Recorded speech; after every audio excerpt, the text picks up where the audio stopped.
Yo te amo solo a ti.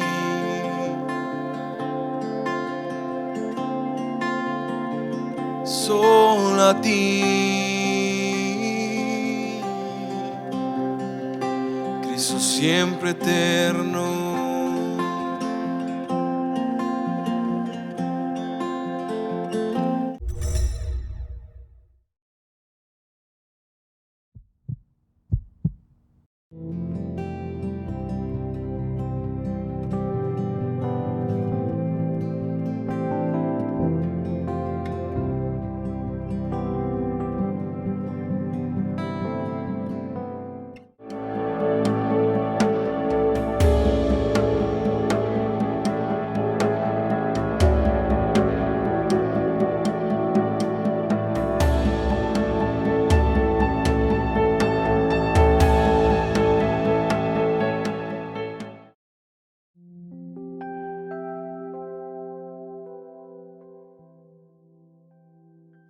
Hola, ¿qué tal?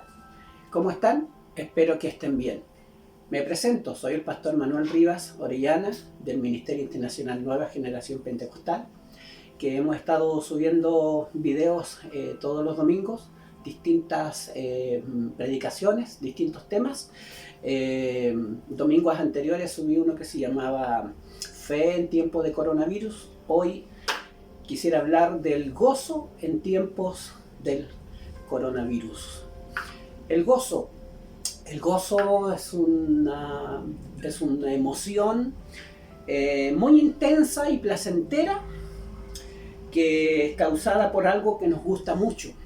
Según la definición del diccionario, eso viene siendo el gozo, una emoción intensa, grande, que prácticamente viene a superar en sí a la alegría, aunque a veces se usan como sinónimos, pero la Biblia da a entender que el gozo es una manifestación, es una emoción intensa, mayúscula, grande. Un gozo da a entender la Biblia que es permanente. Las alegrías a veces son pasajeras, vienen y se van, pero el gozo permanece.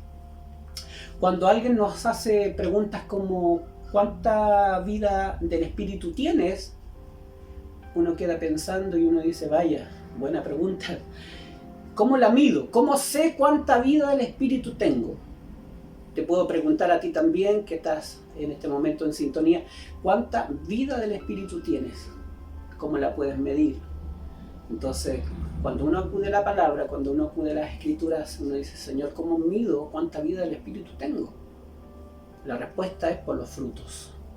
Los frutos, ¿cuáles frutos? La Biblia dice amor, gozo, paz, paciencia, benignidad. Benignidad viene siendo el ser buenos. Bondad, fe, mansedumbre y templanza. Templanza, según el Nuevo Testamento, es el dominio propio. Se viene siendo la templanza.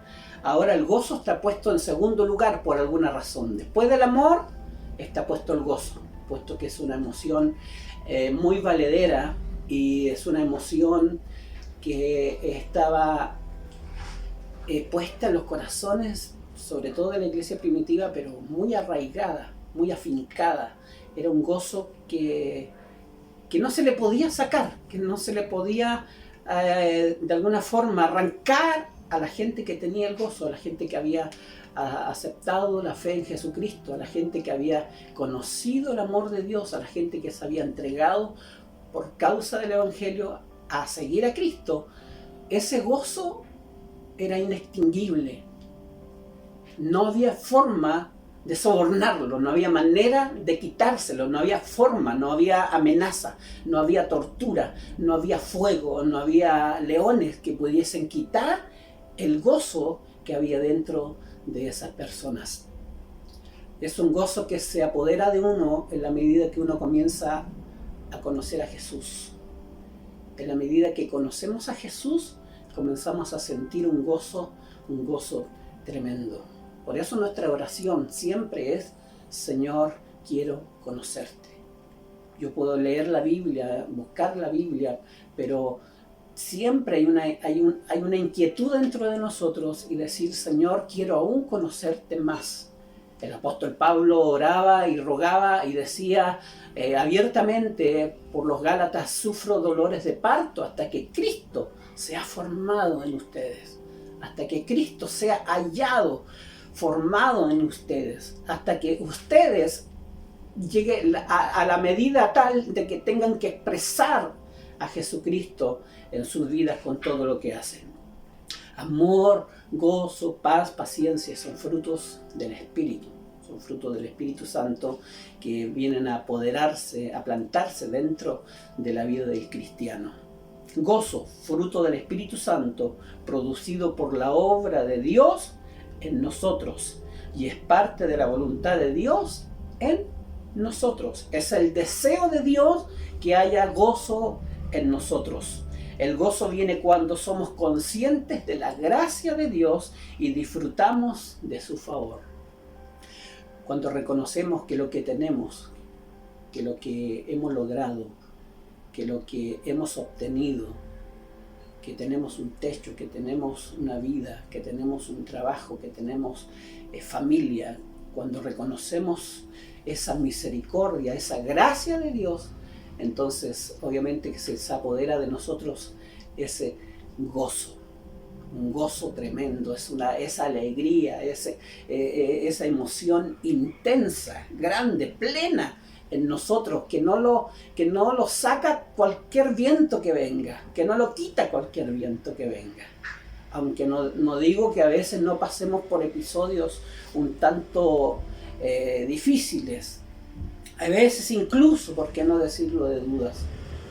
Pero a la medida que comenzamos a reconocer y a recordar lo que Dios hizo en nosotros, entonces las dudas comienzan a despejarse y nuevamente comienza a aflorar en nosotros ese gozo tremendo. Quiero de alguna forma compartirte lo que dice Asaf. Asaf, el Salmo 77 narra la experiencia de un hombre que está atribulado, un hombre que está angustiado. Es un hombre de Dios, porque no podemos decir que los hombres de Dios no pasan por episodios amargos, por trances, por depresiones, por emociones de alguna forma intensas, pero a veces en amargura. Y Asaf era su situación, era el momento que él estaba viviendo, donde veía todo oscuro. Entonces él llega a decir: ¿desechará el Señor para siempre? Se comienza a cuestionar, él a preguntar: ¿desechará el Señor para siempre? ¿Y no volverá más a hacernos propicio? ¿Ha cesado para siempre su misericordia? ¿Se ha acabado perpetuamente su promesa? ¿Ha olvidado Dios el tener misericordia?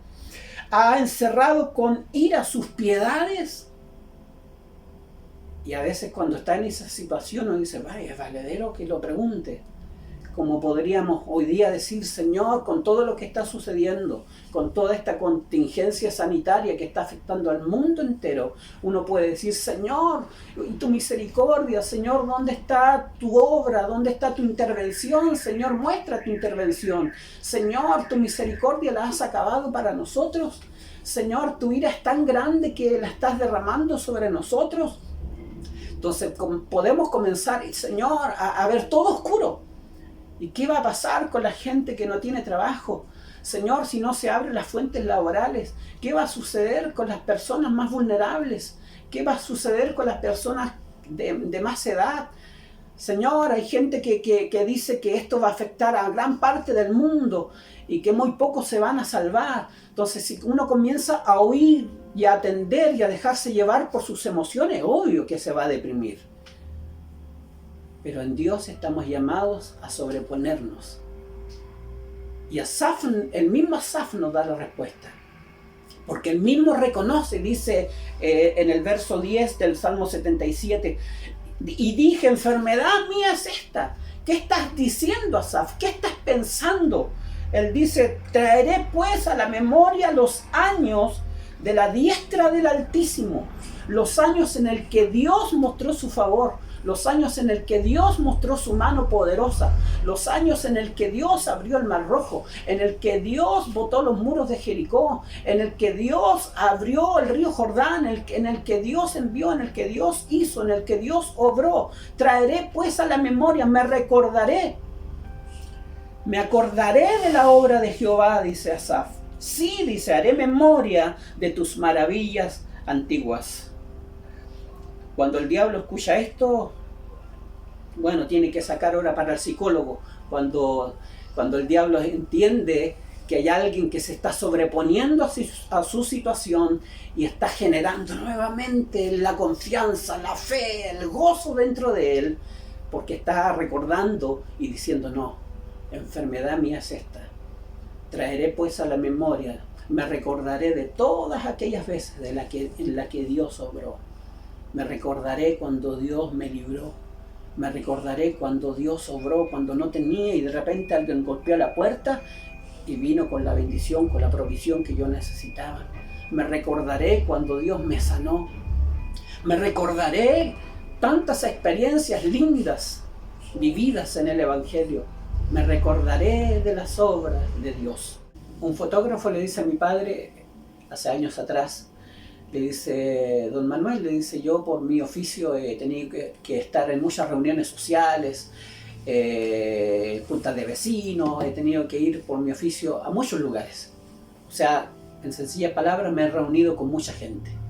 Pero hay una gente especial, hay unas personas que me han llenado, que me han dejado un legado, que algo hicieron dentro de mí, le dice en esos años este fotógrafo a mi padre. Y le dice, ¿por qué? Porque es gente que tiene muchas lindas cosas que contar. Gente que tiene muchas experiencias, muchos testimonios. Es gente que me ha contado, decía él en esos años, que han sido sanados, que han sido libertados, que han dejado muchas cosas atrás que les causaban daño, que Dios los ha bendecido, que Dios los ha prosperado. Y por donde quiera que ando, cuando me reúno con este tipo de personas, con esta gente cristiana, evangélica, es gente que siempre va a tener lindas cosas que contar.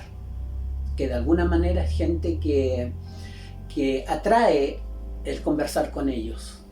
Entonces, cuando hablamos del gozo, hablamos de eso.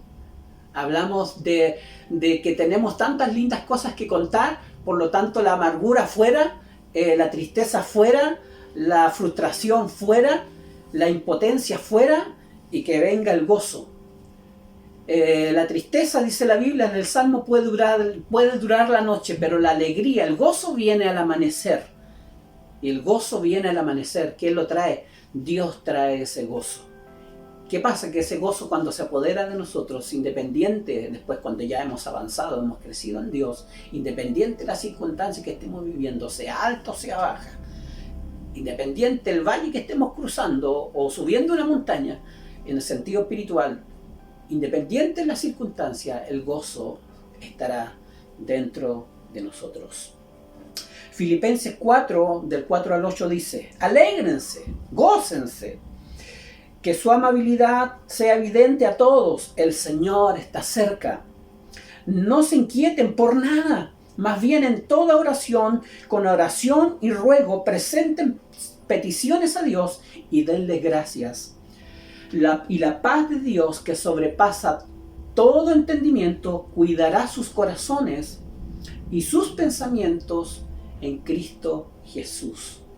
Alégrense, dice Pablo, gócense, que hay un Dios de paz, que pone una paz en el corazón que sobrepasa todo entendimiento, que escapa toda lógica. Uno puede decir, mi mismo padre alguna vez, él pudo decir, pese a que tenía problemas, pese a que tenía una cantidad de problemas enormes, pero sin embargo él decía, no entiendo cómo puede apoderarse de mí tanta paz. Claro, Pablo dice, es una paz que escapa a todo conocimiento. Y Él, Dios, guardará nuestros corazones y nuestros pensamientos, dice, en Cristo Jesús. Ahora alguien podrá decir, yo quisiera ese gozo. ¿Qué me puede producir ese gozo? Yo lo quiero para mí, quiero que esté ese gozo. Estoy cansado de sufrir, estoy cansado de tener sentimientos de inseguridad, veo el futuro, o sea, el futuro oscuro. Entonces, ¿quién nos puede traer el gozo? Un consejo, el escudriñar la palabra, el estudiar la palabra, el leerla. El Salmo 19:8 dice, los mandamientos de Jehová son rectos. ¿Qué sucede? Que alegran el corazón. Y el precepto de Jehová es puro, que alumbra los ojos. La palabra, ¿qué es la palabra? La palabra es una guía, es un mapa, es una brújula que nos conduce a Jesús. Eso es la palabra.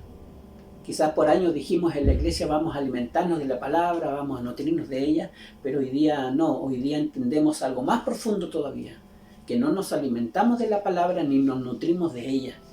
El que nos alimenta es Cristo. La palabra es la brújula, la palabra es el mapa que nos conduce a Cristo. Jesús le dijo a su gente de su época, les dijo, escudriñad las Escrituras, porque en ellas os parece que hayáis la vida eterna, pero ellas son las que dan testimonio de mí. La palabra, a ustedes les parece que ustedes encuentran la vida eterna en ellas, pero la palabra está hablando de mí, dice Jesús. Por lo tanto, cuando estudiamos la palabra, claro, nos provoca el gozo de saber que vamos camino a encontrarnos con Cristo. Lo importante de todo esto es que hay un gozo dentro de nosotros que se produce ¿cuándo? Cuando también oramos, cuando leemos la palabra, cuando comenzamos a obedecer.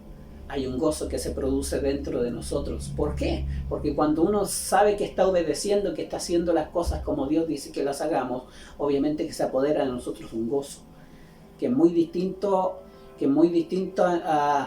a entender de que no estoy haciendo bien las cosas. Cuando uno dice, no estoy haciendo, estoy obrando mal, entonces se produce dentro de nosotros una angustia.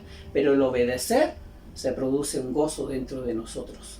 Un gozo que no se extingue por cualquier circunstancia que estemos pasando. Obedecer, obedecer, obedecer. Obedecer es un deleite hoy día en nosotros, cuando ese Cristo al cual nosotros adoramos ha cambiado nuestra naturaleza, ha cambiado nuestros genes, ha hecho de nosotros una nueva criatura, dice la Biblia. Filipenses 2, 17 y 18 dice, y aunque sea derramado en libación, dice Pablo, la libación consistía en derramar vino o aceite sobre un sacrificio. Dice él, aunque sea derramado en libación sobre el sacrificio y servicio de todos, o servicio de vuestra fe, me gozo y regocijo con todos vosotros, y asimismo gozaos y regocijaos también vosotros conmigo, dando a entender que aunque yo tenga que ser sacrificado por la causa del Evangelio, me gozo. Uno dice, ¿cómo se puede gozar una persona? Claro, ¿por qué? Porque sabe que está dando su vida por aquel que ama, porque sabe que está entregando su vida por aquel que lo amó a él y que uno puede amar en respuesta al amor que él nos ha dado a cada uno de nosotros. El gozo, fruto del Espíritu, amor, gozo, paz. Está en segundo lugar. ¿Por qué? ¿Por qué Dios quiso que estuviera ahí? Porque es una emoción muy necesaria, sobre todo para este tiempo que estamos viviendo. Yo quiero y anhelo de todo corazón que tú tengas este gozo. Es un gozo grande, manifiesto. ¿Por qué? Porque este gozo te hará ver la vida desde otra perspectiva. Quisiera orar por ti para que este gozo en tu vida se manifieste desde hoy en adelante. Señor, te pido, Dios Todopoderoso, Señor, que tú te manifiestes en nuestra vida, Señor, y nos reveles a tu Hijo Jesús, porque tu Hijo Jesús nos muestra cómo es tu corazón, Señor, y tú estás dispuesto a entregar muchas cosas para nosotros, las herramientas para vencer en este mundo, las herramientas para vivir de una vida diferente, las herramientas, Señor, para marcar la diferencia, porque nosotros estamos llamados a ser luz, sal de la tierra, Señor, Dios Todopoderoso. ¿Y cómo podemos ser luz y sal en medio de la angustia y de la desesperación? Nosotros tenemos un gozo dentro de nosotros. Y yo quiero, Señor, que ese gozo también lo tengan quienes están escuchando o están viendo este video, Señor.